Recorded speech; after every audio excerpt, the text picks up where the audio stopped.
उत्तर प्रदेश के छोटे से गांव रामपुरा में सुबह बहुत जल्दी जाग जाती थीं। सूरज निकलने से पहले ही औरतें आंगन में झाड़ू लगाने लगतीं। कहीं चूल्हों से धुआं उठता तो कहीं खेतों की तरफ जाते किसानों की आवाजें सुनाई देती। गांव के बीचों बीच एक पुराना बरगद का पेड़ था, जहां हर शाम बूढ़े लोग बैठकर किस्मत को कोसते थे। और बताओ भाइयों, आज गांव में क्या नई ताजा खबर है? धूप बहुत तेज थी आज। शाम को इस पेड़ के नीचे आकर ही चैन मिलता है। शहर से तुम्हारा लड़का वापस आ गया? हाँ भाई, आ गया। कह रहा है अब शहर में नौकरी नहीं करनी। वो कह रहा है कि अब खेती सिर्फ मेहनत से नहीं, दिमाग और नई तकनीक से होगी। वो गांव के बाकी लड़कों को मिलाकर एक बड़ी डेयरी और खाद का बिजनेस शुरू कर रहा है।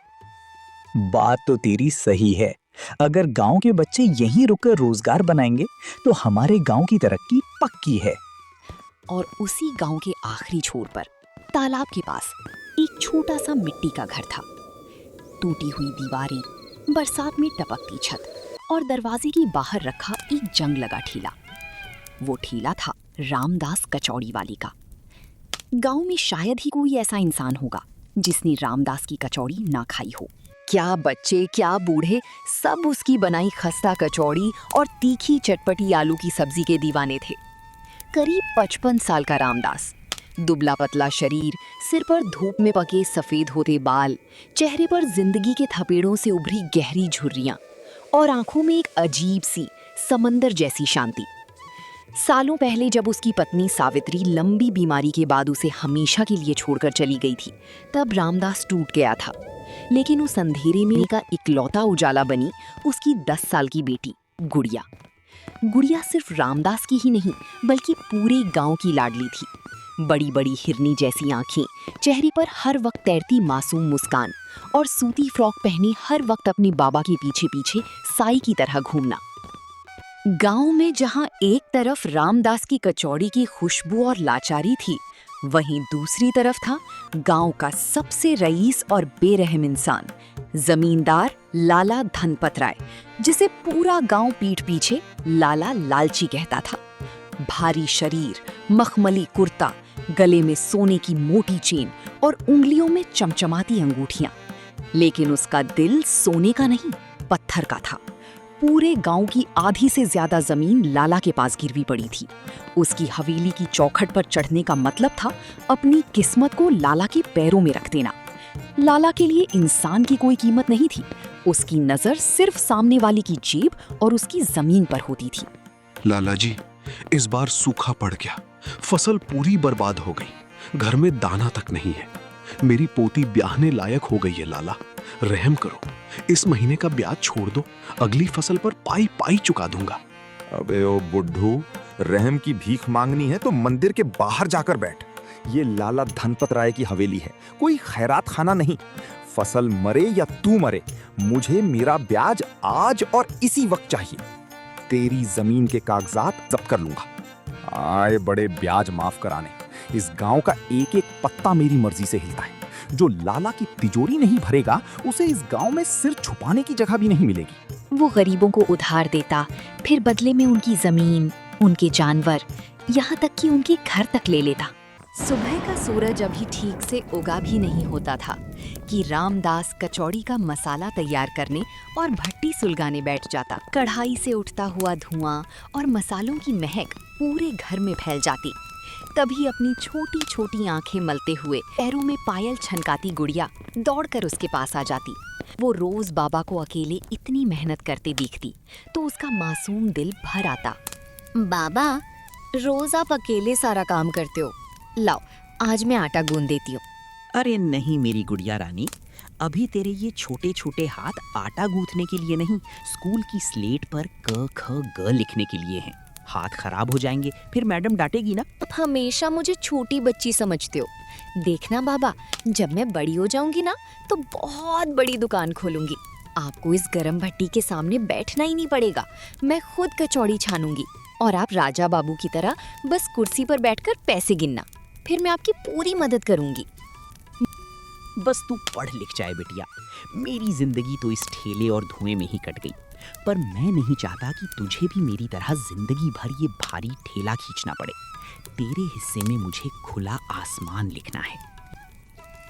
दिन भर की हाड़ तोड़ मेहनत के बाद जब रात का सन्नाटा पसरता तो गुड़िया हर रात सोने से पहले एक ही सवाल पूछती जो रामदास के कलीजे को चीर देता था। बाबा, सबकी मम्मा उनके पास होती हैं, उन्हें अपने हाथों से खाना खिलाती हैं। मेरी मम्मा कहाँ चली गई? वो कभी हमसे मिलने क्यों नहीं आती? अरे बिटिया, तुम्हारी मम्मा तो वो सामने आसमान में उन तारों के पास गई हैं। वो वहीं से रोज रात को तुम्हें सोता हुआ देखती हैं। भगवान जी को एक बहुत प्यारे फरिश्ते की जरूरत थी जो सब पर प्यार बरसा सके, इसलिए उन्होंने तुम्हारी मम्मा को अपने पास बुला लिया। एक सुबह पूरे गांव में कड़कती गर्मी पड़ रही थी। रामदास चूल्हे के सामने बैठा कचौड़ी तल रहा था। तभी गुड़िया खांसते हुए बाहर आई। रामदास तुरंत घबरा गया। गुड़िया ने धीमी आवाज में कहा, सिर बहुत दर्द कर रहा है। जब घरेलू नुस्खे नाकाम हो गए तो रामेश्वर भागकर गांव की बूढ़े वैद्य जी को बुला लाया। रामदास, इस बच्ची का बुखार मामूली नहीं है, ये फेफड़ों तक पहुंच गया है। मेरी जड़ी बूटियां अब इस पर असर नहीं कर रही। इसे तुरंत शहर के बड़े अस्पताल ले जाओ, वरना। वैद्य जी, ऐसा मत कहिए, आप तो भगवान के रूप हैं। कोई और दवा दे दीजिए ना। मेरी गुड़िया के पास मेरे सिवा कोई नहीं है और मेरे पास इसके सिवा कुछ नहीं है। ये ठीक हो जाएगी ना वैद्य जी?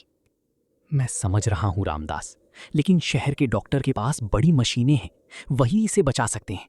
देर मत करो, आज ही शहर ले जाओ। पर हाँ, वहाँ खर्चा बहुत होगा, थोड़े पैसों का इंतजाम करके जाना। वैद्य जी की बात सुनकर रामदास घबराया हुआ सीधे जमींदार लाला धनपत राय की हवेली पहुंचा। गुड़िया का शरीर बुखार से तप रहा था और रामदास के पास शहर जाने के पैसे नहीं थे। जब रामदास ने रोते हुए अपनी बेटी की बीमारी की बात बताई और पैसे मांगे तो लाला की शातिर आंखों में एक चमक आ गई। वो जानता था कि रामदास के पास पैसे तो नहीं है, लेकिन गांव की मोड़ पर उसकी एक पुरखों की छोटी सी जमीन और झोपड़ी है। देख रामदास, तू हमारे गांव का है, इसलिए मुझे तुझ पर तरस आ रहा है। मैं तुझे शहर के अस्पताल के लिए पैसे देने को तैयार हूँ, लेकिन मुफ्त में तो गंगा जी भी पानी नहीं देती। तुझे बदले में अपने उस घर के कागजात मेरे पास गिरवी रखने होंगे। घर ही तो मेरी आखिरी निशानी है। अगर वो भी चला गया तो मैं अपनी बीमार बेटी को लेकर कहाँ रहूंगा? अरे तो मैंने तेरा घर हड़प थोड़ी लिया है। आज पैसे ले जा, अपनी बेटी का इलाज करा, फिर धीरे धीरे मेहनत करके रोज की कमाई से थोड़ा थोड़ा ब्याज देते रहना, और जब सारा कर्ज उतर जाए तो अपना घर छुड़ा लेना। अब बोल, बेटी की जान प्यारी है या वो मिट्टी का घर? रामदास जानता था कि लाला का ये धीरे धीरे ब्याज चुकाने का जाल कितना गहरा है, लेकिन अपनी बेटी की जान के आगे उसके पास और कोई रास्ता नहीं था।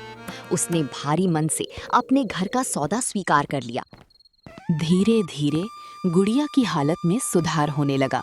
उसका वो तवे जैसा तपता बुखार अब उतर रहा था, लेकिन रामदास के सिर पर अब लाला के कर्ज का वो पहाड़ था जिसका सौदा वो जल्दबाजी में कराया था। जैसे ही लाला को पता चला कि रामदास गांव लौट आया है, उसने रामदास को अपने कागजात सौंपने के लिए हवेली बुलवा लिया। आओ रामदास आओ, सुना है तुम्हारी गुड़िया बिल्कुल भली चंगी है। देखो, आखिर लाला के पैसे ही काम आए ना। खैर, अब काम की बात पर आते हैं। वादे के मुताबिक अपने उस घर के कागजात मेरे पास सौंप दो। लाला जी, बेटी की जान बच गई, इसके लिए मैं आपका जिंदगी भर शुक्रगुजार रहूंगा। लेकिन वो घर मेरे पुरखों की आखिरी निशानी है। अगर वो भी चला गया तो मैं अपनी ठीक हुई बेटी को लेकर कहाँ रहूंगा? थोड़ा रहम करो लाला। अरे तो मैंने तेरा घर हड़प थोड़ी लिया है रामदास, मैं तो बस कागजात अपने पास गिरवी रख रहा हूँ। तू शहर से आ गया है, अब रोज अपनी दुकान लगा, रोज की कमाई से थोड़ा थोड़ा ब्याज मुझे देते रहना। और हाँ, जब धीरे धीरे सारा कर्ज उतर जाए तो अपना घर मुझसे वापस छोड़ा लेना। तब तक के लिए कागजात मेरे लॉकर में सेफ रहेंगे। अब बोल, इससे बढ़िया सौदा और क्या होगा? एक शाम उसकी झोपड़ी के बाहर गांव के मुखिया जी, रहमत काका और गांव के कई लोग इकट्ठा हो गए। सबने रामदास को इस तरह टूटते देखा तो उनका दिल भर आया। रहमत काका ने आगे बढ़कर रामदास के कंधे पर हाथ रखा और कहा, रामदास, हौसला रख भाई। तू इस जमींदार के आगे इस तरह घुटने नहीं टेक सकता। तू भूल रहा है कि तेरे हाथों में जो हुनर है वो इस गांव के लिए किसी वरदान से कम नहीं है। हाँ रामदास, आज तक तूने सिर्फ हमारी गलियों में कचौड़ी बेची है, लेकिन तेरी कचौड़ी का जो स्वाद है वो आसपास के किसी शहर या जिले में नहीं है। तू बस हिम्मत मत हार। अब तू सिर्फ अपने इस छोटे से ठिकाने पर मत बैठ। तू अपनी कचौड़ियां लेकर आसपास के हर गांव और मेलों में जा। पूरे इलाके को अपनी कचौड़ी का दीवाना बना दे और इस लालची लाला के मुंह पर उसके पैसे मारकर अपना घर आजाद करा। गांव वालों का ऐसा अटूट प्यार और अपनी ठीक हो चुकी बेटी का मुस्कुराता चेहरा देखकर रामदास के रोते हुए चेहरे पर एक नई चमक आ गई। उसने अपनी आंखों के आंसू पोंछे और दृढ़ निश्चय के साथ खड़ा हो गया कि वो अपनी मेहनत से लाला की जाल को काट कर रहेगा।